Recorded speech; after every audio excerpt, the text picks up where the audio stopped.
Good morning, everyone. My name is Adam Livingston, and I am the Bitcoin Wizard. Welcome to the only financial presentation where Freud, Lacan, Orwell, and your broke uncle, who still believes in CDs, all collide in a glorious car crash of delusion and monetary decay. We're not just talking about money, folks. We're talking about psychosis, ego death, and why your neighbor still thinks his 401k is doing pretty good. This isn't economics. It's a group therapy session for fiat survivors. We're going deep into the subconscious of the average wage slave where inflation is transitory, the Fed is trustworthy, and credit card debt is just a temporary bridge. Bitcoin doesn't just fix the money, it throws a brick through the mirror you've been mistaking for reality. And then it dares you to walk barefoot through the shards. So buckle up, this isn't a bull case, this is a psychological examination. Let's start with the core thesis of this entire descent into monetary madness. The average person isn't participating in a financial system, they are trapped in a Freudian denial loop about their own powerlessness. And fiat is the security blanket that they clutch while the house burns down. The US dollar is not a currency, it is a pacifier, it is a binky for adults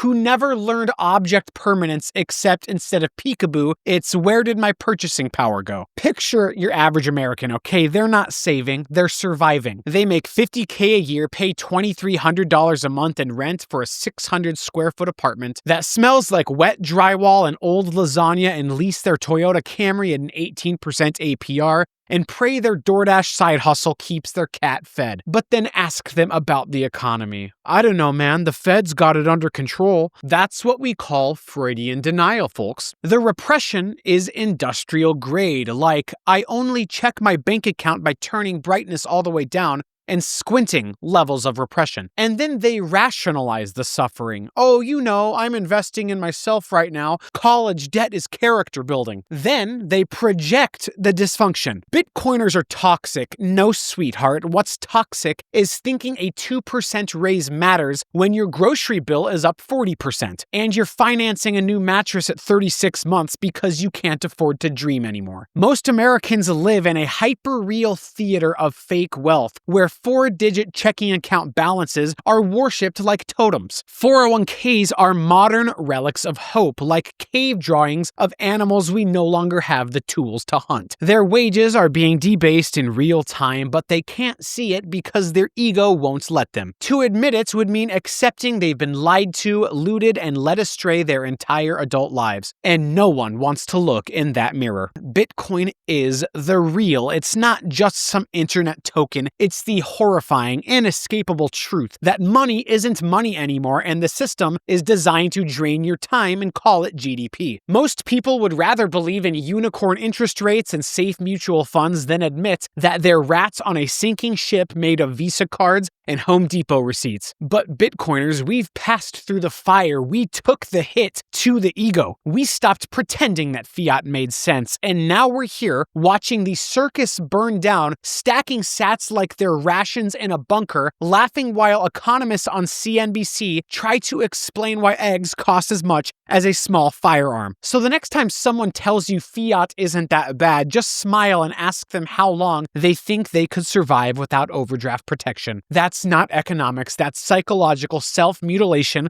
with a Wells Fargo debit card. Now let's talk about defense mechanisms, because fiat doesn't just erode your wealth, it rewires your brain to protect the lie. The ego can't survive the truth, so it builds a mental Fort Knox of delusion, except it's not full of gold, it's filled with credit scores and LinkedIn posts about beating inflation by getting a second master's degree in marketing. Let's go down the list, shall we? Denial. The dollar is still strong. No, Brenda. The dollar is a theatric drag queen dressed in a glittery trench coat being held up by Jay Powell's duct-taped rate hikes and prayers to the ghost of Paul Volcker. Your rent's up 60%, but yeah, keep telling yourself CPI is up 3. There's a rationalization. You just gotta play the game. I put my money in an index fund and forget about it. You're not playing the game. You're the NPC they test beta features on. And forgetting about it is code for I don't want to see how much of my future is already gone. And then there's a projection. Bitcoiners are the cult. They think money grows on math.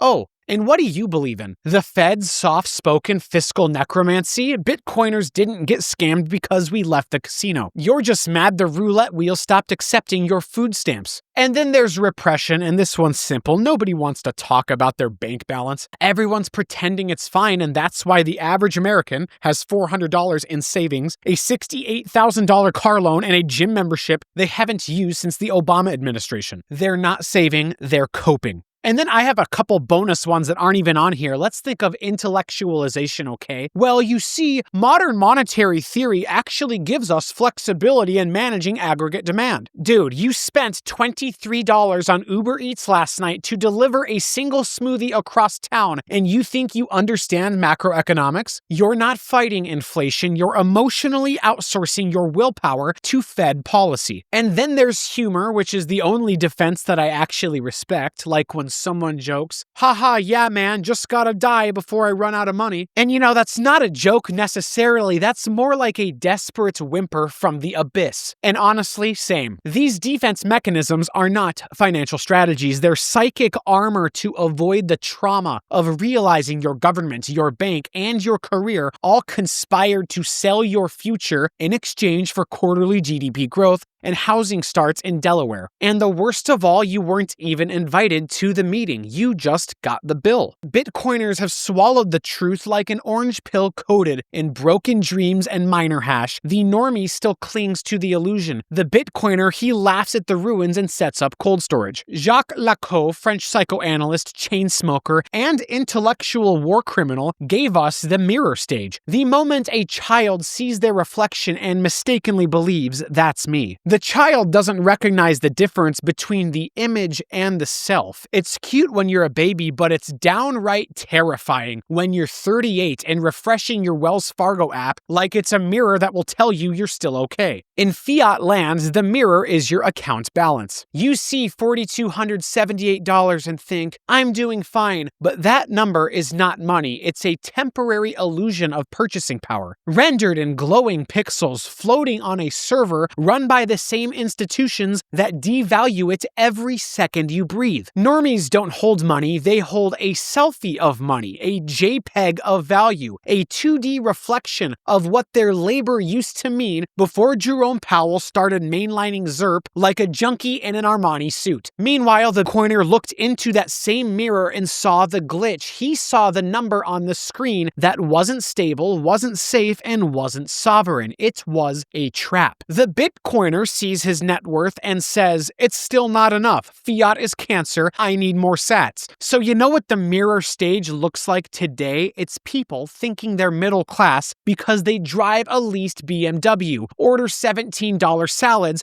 through apps that take 30% cuts, and post vacation pics financed on a credit card they won't pay off until their children are grown and spiritually broken. They think they're winning because the image looks good, the filters are flawless, the Instagram story slaps. But behind the mirror, behind the glass, is a world of decaying time value, infinite debt, and quiet despair. Bitcoin is not an image, Bitcoin is the real. It doesn't need a mirror, it doesn't ask for validation, it doesn't care what you feel about the economy, it just ticks. Every block, every 10 minutes, unbothered by your denial. Bitcoiners have passed through the mirror, shattered it with math, and now live in a world where value is verified, not visualized. Normies are still standing in front of the mirror, touching the glass, asking them if it loves them back. Spoiler alert, it doesn't, and it never did. If you've ever wondered why it feels like you're the crazy one for noticing that the system is on fire while everyone else is calmly roasting their marshmallows, allow me to introduce the term mass formation psychosis.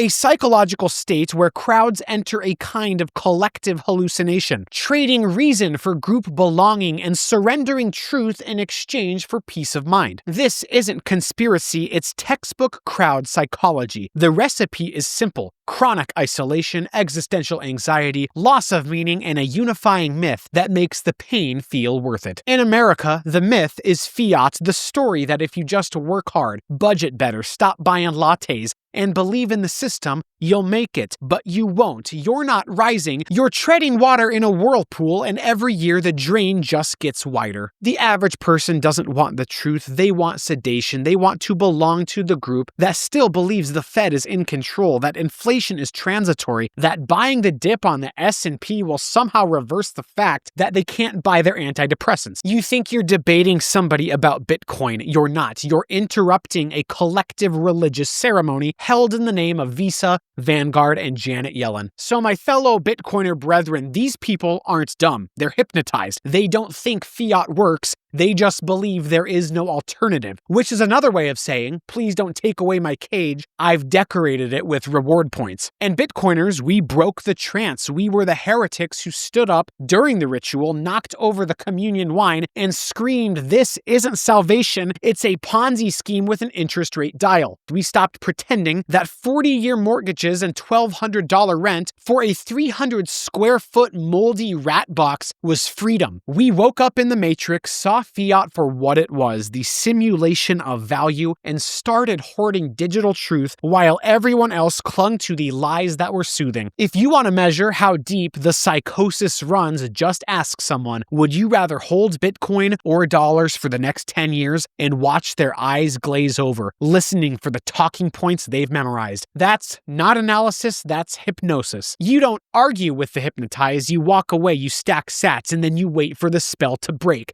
Because eventually it will. The lights come on. And when they do, most people are going to realize they spent the best years of their lives worshipping a system that hated them. Now we move into the George Orwell section of our breakdown, where things go from tragic to absolutely hilarious in a laughing at your own funeral kind of way. Orwell coined the term doublethink in 1984, the ability to hold two contradictory beliefs in your mind simultaneously and still believe both of them. And nowhere on earth is doublethink more alive than in modern fiat economics. Let's play a little game, a doublethink in action. The dollar is stable, but also we need inflation to stimulate growth. The economy is strong, but also we need emergency rate cuts before Q4 or everyone starves. Credit is freedom, but also you'll own nothing and be happy. These contradictions are not bugs in the fiat system, they are the operating system. The average American is forced to believe that their savings are safe in a system designed to erode them, their wage is rising while their purchasing power collapses, their house value is going up, but they'll never sell it because they can't afford the new mortgage. It's not finance, it's a mental illness with an HR department. The most hysterical example of all is inflation is caused by greedy corporations. It's as if all CEOs in 2020 collectively decided, now is time to jack up the price of ground beef. This is our moment. No, inflation is caused by money printing and credit expansion. But the system can't say that because then the priests in the central bank robes would be exposed as the arsonists they are. So instead, they just gaslight you. They blame greed, climate change, Vladimir Putin, Twitch streamers, TikTok influencers, and shrinkflation fairies. Anyone but the guys actually in charge of the money spigot. The fiat world is built on a stack of mutually incompatible lies, glued together by bureaucracy and held aloft by a populace too tired and broke to question it. You work 60 hours a week and still can't afford dental, but hey, don't worry, the S&P is green and the unemployment rate is statistically perfect because everyone stopped looking for jobs. Your reality is crumbling, but CNBC says it's a soft landing and you believe it because you have to, because the truth would kill you faster than the debt. Bitcoin is the enemy of doublethink because it is the brutal, unyielding mirror that says, you're not okay, this isn't working, the numbers are lying, here's a fixed supply, good luck. And that's why people hate it, because it doesn't comfort them, it confronts them. So the next time someone says Bitcoin is too volatile, just nod and say, compared to what? The stable downward spiral of fiat serfdom? The peaceful rhythm of your silent desperation? Then smile, stack more sats while they scream about CPI and eat craft singles in a tiny one-bedroom they share with 3 dogs and a side hustle. So it's time to stop being polite. This is the savage hypothesis. Bitcoiners have crossed through the mirror of denial. Normies are still worshipping their own reflection protection, mistaking fiat for money, mistaking debt for progress, mistaking slavery for safety. The truth is this: most people don't want freedom. They want comfort. They want mozzarella sticks. They want an electric blanket on top of them while watching Netflix. They want a life that looks like success but feels like a slow death. Bitcoiners have traded comfort for clarity. We left the cave, we burned the map, and we pissed on the compass. And then we started mining truth. Normies are still gonna go on in perpetuity thinking the number on the screen is wealth. They think money lives in a bank interface built by UX interns, not in a protocol governed by mathematics. They see $8,000 in their checking account and feel secure while they spend $7,600 a month to survive. They see green numbers, not noticing their reality is a bloodbath. The rent is up, the wages are flat, the credit card interest is 29.9% and climbing, and the hope